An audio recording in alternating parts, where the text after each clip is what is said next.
Sweet நம்ம என்ன சாப்பிடாத ஸ்வீட்டாக வரப்போகுது புதுசாக? எல்லாம் சாப்பிட்ட ஸ்வீட்டு தானே. தீபாவளிக்கு ஸ்வீட்டு சாப்பிடாம இருந்தால் பாவம் தானே. அதனால ஸ்வீட்டு பேருக்கு கொஞ்சம் எடுத்துக்க வேண்டியதானே. கொண்டு தருவாங்க, ஒரு பேருக்கு ஒரு சின்ன பிட்டு எடுத்துகிட்டு அவ்வளோதான். நம்ம பழத்தை எடுத்துக்க வேண்டியதான். பழங்கள் நிறைய சாப்பிட்லாம். சர்க்கரை நோயாளிகள் பழங்கள் சாப்பிட்லாம். சும்மா லோடு ஸ்வீட்டை போட்டு ஏன் சாப்பிட்டு நடப்பாங்க? அது நல்லதுன்னு இல்லை. ஆயில் இருக்குது,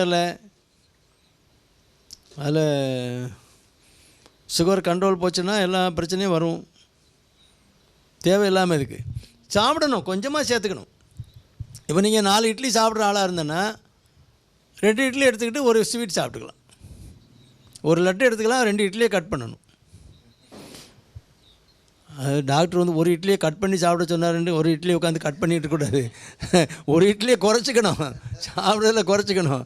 டாக்டர் தான் சொன்னார், ஒரு இட்லியை கட் பண்ண சொன்னார். கத்தி எடுத்துகிட்டு வா. 3 இட்லி முழுசாக சாப்பிட்டு ஒரு இட்லியை கட் பண்ண சொன்னார் அப்படின்னு உட்காந்து கட் பண்ணிட்டு இருக்கக்கூடாது. ஒரு இட்லியை குறைச்சிடணும். ஏன்னா கார்போஹைட்ரேட்டு அவ்வளோதான். மாவு பொருள், இதுவும் மாவு பொருள், அதுவும் மாவு பொருள். இது எல்லாமே உள்ளே போய் டைஜஸ்ட் ஆகும்போது, ஜீரணிக்கும் போது எல்லாமே குளுக்கோஸாக தான் மாறப்போகுது. 100% குளுக்கோஸ் தான். நீங்கள் ஸ்வீட்டு சாப்பிட்டாலும் சரி, இட்லி சாப்பிட்டாலும் சரி. இட்லி சாப்பிட்டா 80% குளுக்கோஸாக மாறப்போகுது. இதுவும் அதே மாதிரி தான். 80% 90% குளுக்கோஸாக தான் மாறப்போகுது. அதனால் என்ன பண்ணணும், மாவு பொருள் உள்ள கணக்கோட அதை டேலி பண்ணிக்கணும். மாவு நமக்கு என்னது, 2 தோசை இல்லைன்னா 3 இட்லி, அப்படி இல்லைன்னா 2 இட்லியும் 1 லட்டும், அப்படி கொண்டு வந்துடணும். ஸ்வீட் எடுத்துக்கலாம். 1 தோசையும் 1 லட்டும், 1 மைசூர் பாவும் 1 தோசையும், அவ்வளோதான். தாராளமாக சாப்பிட்லாம். அதுக்காண்டி ஸ்வீட்டை நீங்கள் அப்படி ஒழிச்சு யாரும் பார்க்குறாங்களா அப்படின்னு பார்த்துட்டு அப்படி ஒரு பார்வை பார்த்துட்டு நைஸாக அது நம்மளே ஏமாற்றிக்கிற மாதிரி. அதனால் அந்த கதைலாம் வேண்டாம். தாராளமாக சாப்பிடுங்க, ஒன்றும் பிரச்சனையே கிடையாது. சொல்லிகிட்டே சாப்பிடுங்க, எல்லோரும் முன்னாலே உட்காந்து சாப்பிடுங்க. என்னம்மா நீ ஸ்வீட்டு சாப்பிட்டுருக்க, நீ சர்க்கரை வச்சுக்கிட்டு சாப்பிட்டுருக்க? ஆமையா சாப்பிட்றேன், ஏன் தான் ஒரு இட்லி குறைச்சிட்டேன்ல, ஒன்றும் செய்யாது, எங்கள் டாக்டர் சொல்லியிருக்காரு அப்படின்னு சொல்லுங்கள். ஏன்டா ஃபோன் பண்ணிக்கோ, நம்பரை கொடுங்க, ஃபோனில் கேட்டுக்கிட்டோம், பேசிக்கலாம். கூட ஒரு இட்லி கூட ஒரு லட்டு வேணால் நான் உங்களுக்கு அனுப்பி தரேன், அவ்வளோதான். கொஞ்சம் பேருக்கு எடுத்துக்கணுமே தவிர அதை போய் உட்காந்து மெனக்கெட்டு உட்காந்து சாப்பிட்டா இருப்பான் மனுஷன், பொழப்பில்ல. ஆனால் சிலருக்கு அந்த ஒரு அதே எண்ணமாக தான் வருது. ஸ்வீட்டு சாப்பிடணும் போலே இருக்குது. யாராவது ஆள் இல்லாத நேரம் அப்படியே கப்போட பார்த்து திறந்து எடுத்து அப்படி தான் சாப்பிட்டு அழிகிறாங்க. அது மனக்கட்டுப்பாடு வேணும் நமக்கு. வந்து அந்த ஆட்டிடியூட் டுவர்ட்ஸ் ஃபுட்டு மாறணும். அந்த உணவு நம்ம எதுக்காக சாப்பிட்றோம், எவ்வளோ சாப்பிடணும், என்ன சாப்பிடணும், நம்ம உடம்புக்கு என்ன தேவை. ஒரு ஒரு வண்டி எடுத்திங்கன்னா இது எவ்வளோ பெட்ரோல் போடணும், 1 லிட்டர் பெட்ரோலுக்கு எவ்வளோ ஆயில் போடணும் எல்லாம் கேட்குறீங்களே. பிறகு என்ன இந்த வண்டிக்கு மாட்டானவா? இந்த வண்டிக்கு காலையில் எவ்வளோ பெட்ரோல் போடணும், மத்தியானம் எவ்வளோ போடணும், சாயந்தரம் எவ்வளோ போடணும், வண்டி எவ்வளோ ஓடணும், எவ்வளோ ஓடுது, அதுக்கு தகுந்த மாதிரி பெட்ரோல் போடணும்ல. அதெல்லாம் கணக்கு பண்ணி போடணும். பெட்ரோல் அது வேறு போய் பெட்ரோல் பங்கில் போய் பெட்ரோல் போட்டு வாயை திறந்து நிற்கக்கூடாது. பெட்ரோல்னால் நம்ம சாப்பிட்ற சாப்பாட்டில் உள்ள கார்போஹைட்ரேட் தான் பெட்ரோல், குளுக்கோஸு. அவ்வளோ மாவு பொருள் அவ்வளோ குளுக்கோஸாக தான் மாறப்போகுது. அதனால் நான் சோறே சாப்பிடலையே, எப்படி எனக்கு குளுக்கோஸ் ஏறிச்சு அப்படின்னா, ஏய்யா நீ சப்பாத்தி சாப்பிட்டீர்ல, அதுவும் அவ்வளோதான் 80%. இது 90%னா 80% குளுக்கோஸாக தான் மாறும். எந்த மாவு பொருள் எடுத்தாலும், அரிசி, கோதுமை, கம்பு, கேழ்வரகு, எதில் மாவு செய்து நீங்கள் மாவு பலகாரம் சாப்பிட்டாலும் 60லேருந்து 80% குளுக்கோஸாக தான் மாறும். அதனால் நீங்கள் எதை சாப்பிட்றீங்கிற பிரச்சனை கிடையாது, அந்த அளவு முக்கியம். அந்த மாவு பொருளில் செய்த பலகாரத்தினுடைய அளவு முக்கியம். அதை குறைச்சி நீங்கள் சாப்பிட்டு பழகிட்டிங்கன்னா, ஒரு குத்து சாப்பாடு கூட சாப்பிட்டா மூச்சு திணற மாதிரி இருக்கும். அதுக்கு மேலே சாப்பிட்டிங்கன்னா வயிறு ஸ்ட்ரெச் ஆகாது, என்னவோ மாதிரி இருக்கும். இப்போ இன்றைக்கி நான் மத்தியானம் சாப்பிட்டேன், மத்தியானம் வெளியில் ஒரு இடத்துல சாப்பிட்டேன். ஒரு குத்து கூட வச்சுட்டான், நம்ம மீதி வைக்கக்கூடாதுன்னு சாப்பிட்டுட்டு எழும்பிட்டேன். சாயங்காலம் எப்போவுமே சாயங்காலம் அங்கே வரும்போது ஒரு இட்லி சாப்பிட்டு வருவேன். 10 மணி வரைக்கும் ஓட்டணுமேன்ட்டு ஒன்றும் சாப்பிடலை, வேண்டான்ட்டேன். ஏன்னா மத்தியானம் சாப்பிட்றது இங்கேயே நிற்கிற மாதிரி இருக்குது, வேண்டாம், பெட்ரோல் கீழே இறங்கட்டும், டேங்க் ரிசர்வ் வரட்டும், அப்புறம் நான் போட்டுக்கிறேன்ட்டு வந்துட்டேன். அதனால் பார்த்து கேட்கணும், வயிற்றுக்கிட்ட கேட்கணும், என்ன போடவா கொஞ்சம் போடவான்னு கேட்டால் அது சொல்லிடும். வேணாடா, ஏய் போடா, நீ எல்லாம் பாட்டு பாட போகிற, ஏன்னா இட்லி இன்னொரு இட்லி சாப்பிட்டேன்னா மூச்சு முட்டோம் பேசாமல் இரு ஒன்றும் அப்படி பேச தள்ளி விட்டுடுச்சு என்ன.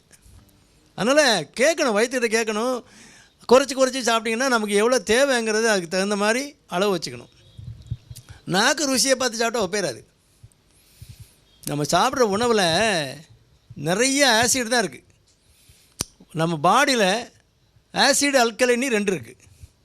ஆசிட் வந்து எந்த ஒரு ஒரு ஒரு பெட்ரோலோ டீசலோ ஏதோ ஒன்று எரியுதுன்னா, ஒரு சக்தி வருதுன்னா அதில் வந்து என்ன வருது, புகை வருதா, ஒரு கழிவு வருதுல்ல, கார்பன் டை ஆக்சைடு, கார்பன் வருதுல்ல, அது குறையாக வரலாம், பெட்ரோலில் குறையாக வரலாம், டீசலில் அதிகமாக வரலாம். இது எல்லாமே என்ன, உடல்லையும் நமக்கு கொடுக்குற குளுக்கோஸு எனர்ஜியாக மாறுதில்ல, சக்தியாக மாறுதில்ல, ஒவ்வொரு செல்லுலையும் போய் சக்தி கொடுக்குது. அப்போ என்ன ஆகுது, கார்பன் டை ஆக்சைடை ரிலீஸ் பண்ணுது, அது ஆசிடு. அப்போ அசிடிக் நேச்சர். நீங்கள் வந்து இந்த மாதிரி லோடு கொடுத்தீங்கன்னா அந்த ஆசிட் எங்கே போகுது, உடலை விட்டு வெளியே போகணும்ல, வெளியில் போகணுங்கிற இவர் உள்ளே வராரு. உடலை விட்டு அந்த கார்பன் டை ஆக்சைடு வெளியில் போகணுன்னா ஒன்று என்ன செய்யுது, மூச்சு காற்றுல போகுது, நம்ம வந்து நுரையீரல் அதை வெளியே தள்ளுது, கார்பன் டை ஆக்சைடாக வெளியே தள்ளிடுது. அது ஆசிடாக என்ன எங்கே போகுது, யூரிக் ஆசிடாக மாற்றி என்ன பண்ணுது, கிட்னி வெளியே தள்ளுது. இந்த ரெண்டும் அந்த பயங்கர வேலையை பார்த்துக்கிட்டே இருக்குது. நீங்கள் போடுறதெல்லாம் என்ன அதை போட்டாலும் அதை அவ்வளோத்தையும் அதை நியூட்ரலைஸ் பண்ணி அந்த பேலன்ஸ் பண்ணக்கூடியது லங்ஸும் கிட்னியும். இந்த பேலன்ஸ் பண்ணி கரெக்டாக ஆசிட் பேஸ் பேலன்ஸ் பண்ணிட்டு கொண்டுடணும். அது என்னது, அதுக்கு பேர் தான் பிஹெச் வேல்யூ, அதாவது பொட்டன்ஷியல் ஹைட்ரஜன், அதான் பிஹெச். அந்த வேல்யூன்னு ஒன்று இருக்குது. அதுதான் அமிலத்தன்மையாக காரத்தன்மையாங்கிறது நம்ம உடலில் உள்ள இரத்தத்தில் உள்ள அமிலத்தன்மையும் காரத்தன்மையும் டிட்டர்மின் பண்ணுற ஃபேக்டரு. கீழே குறைய ஆசிட் ஆயிரும். இப்போ ஒரு ஃப்ளூயிட் எடுக்கிறோம், நம்ம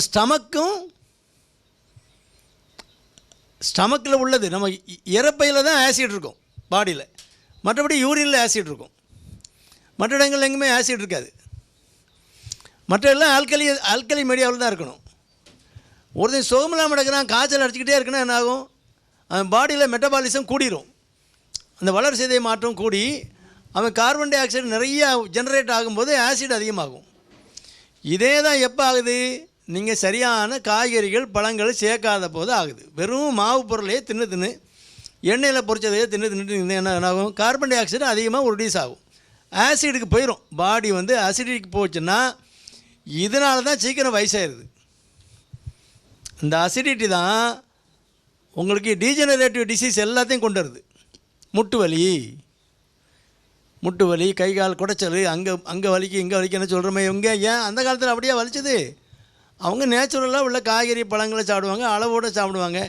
இது பார்த்து கண்டதெல்லாம் எடுத்து திங்கிறது கணக்கே கிடையாது, கண்டதெல்லாம் தின்னு எல்லாம் அசிடிக் நேச்சர் போய் டிஷ்யூ எல்லாமே டேமேஜ் ஆகி போகுது. ஏன் வறுத்தது பொரிச்சது எல்லாம் போட்டு, அதான் உணவில் ஒழுங்காக இல்லைன்னா சீக்கிரம் வயசாயிரும். சீக்கிரம் வயசாக பிறகு வருத்தப்படாதீங்க, சரியா? ஆசிட் வந்து அதிகமாகிரும். ஆசிட் அதிகமானால் டீஜெனரேட்டிவ் ப்ராசஸ், முட்டு வலின்னு சொல்லிட்டு அலையக்கூடாது, வலிக்க தான் செய்யும், முட்டு தேஞ்சு போகும். ஏன், அசிடிக் நேச்சரில் இருக்குது. அப்போ அல்கலி சைடு கொண்டு வரணும். மாரியப்பட்டு சொல்லியாச்சு, அவர் எங்கே ஆளை காணும். அந்த அசிடிக் நேச்சர் வந்து பாடியில் இருக்கக்கூடாதுன்னா என்ன பண்ணணும், நல்ல வெஜிடபிள்ஸ் சேர்த்துக்கணும், காய்கறிகள் பழங்கள் நிறைய சேர்த்துக்கணும், அந்த சீசனல் ஃப்ரூட்ஸ் கொஞ்சம் சேர்க்கணும். நல்ல வெஜிடபிள்ஸ் சேர்த்திங்கன்னா அது வந்து இதை நியூட்ரலைஸ் பண்ணிடும். ஆன்டி ஆக்சிடெண்ட் நிறைய பேர் உங்களுக்கு ஆன்டி ஆக்சிடெண்ட், உங்களுக்கு இது ஆக்சிடேட்டிவ் ஸ்ட்ரெஸ்ன்னு ஒன்று சொல்லுவோம். அது என்னது, இந்த ஆசிடை நியூட்ரலைஸ் பண்ணுறதுக்கு ஆக்சிஜன் வேணும். இதை நியூட்ரலைஸ் பண்ணிக்கிட்டே போச்சுன்னா அது ஃப்ரீ ரேடிக்கல். இது என்ன பண்ணும், எதையாவது ஒரு அட்டாச் பண்ணி நியூட்ரலைஸ் பண்ணணும். என்ன ஆகும், ஒரு டிஷ்யூவை அட்டாச் பண்ணி நியூட்ரலைஸ் பண்ணிவிடும். ஒரு பாடியில் உள்ள ஒரு இரத்த குழாயில் ஒரு செல்களெல்லாம் அட்டாச் பண்ணி நியூட்ரலைஸ் பண்ண என்ன ஆகும், இரத்த குழாய் டேமேஜ் ஆகும். அப்போ என்ன பண்ணணும், இதை நியூட்ரலைஸ் பண்ணுறதுக்கு